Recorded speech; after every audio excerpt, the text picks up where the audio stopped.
واللہ ما طلعت شمس ولا غربت.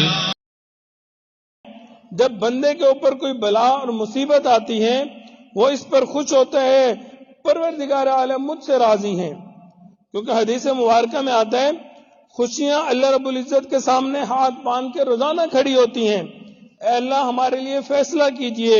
اللہ رب العزت فرماتے ہیں جاؤ فلاں فلاں ظالمین کے پاس چلی جاؤ، فلاں فلاں مخالفین کے پاس چلی جاؤ. خوشیوں کو وہاں بھیج دیا جاتا ہے.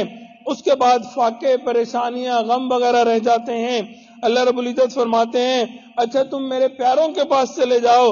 حدیث مبارکہ میں آیا جس بندے کو اللہ رب العزت سے اور اللہ کے رسول سے محبت ہو اس کے پاس پریشانیاں اس طرح آتی ہیں جیسے پانی ڈھلوان کی طرف تیزی سے چلا آتا ہے. تو جو اللہ کے نیک بندے ہوتے ہیں مقربین ہوتے ہیں انہی پہ زیادہ پریشانیاں آ رہی ہوتی ہیں. نیکی اور دینداری کی وجہ سے انسان پہ پریشانیاں آتی ہیں، لیکن یہ تھوڑی سی پریشانیاں ہیں. 100 سال 50 سال کی زندگی ہے، 2 دن 4 دن کی پریشانی کیا حیثیت رکھتی ہے، جبکہ آگے اللہ رب العزت نے ہمیشہ ہمیشہ کی خوشیاں لکھی ہے.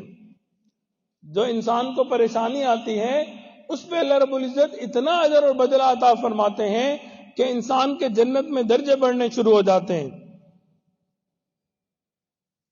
بعض اوقات بندہ اپنی عبادات کی وجہ سے اس مقام پر نہیں پہنچ پاتا جہاں اللہ رب العزت اس کو پہنچانا چاہتے ہیں. پھر اللہ رب العزت کیا کرتے ہیں؟ اللہ رب العزت غم بھیج دیتے ہیں، پریشانیاں بھیج دیتے ہیں. انسان ان پریشانیوں میں، ان غم میں، ان حالات کے اندر صبر کا مظاہرہ کرتا ہے، پھر اللہ رب العزت اس کے بدلے میں اس کو وہ مقام جنت میں عطا فرما دیا کرتے ہیں.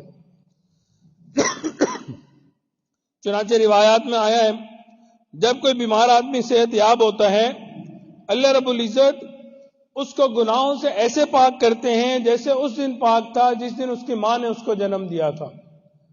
اب یہ دیکھنے میں تو بیماری آئی، پریشانی آئی، لیکن حقیقت میں اللہ رب العزت نے اس کے تمام گناہوں کو معاف فرما دیا.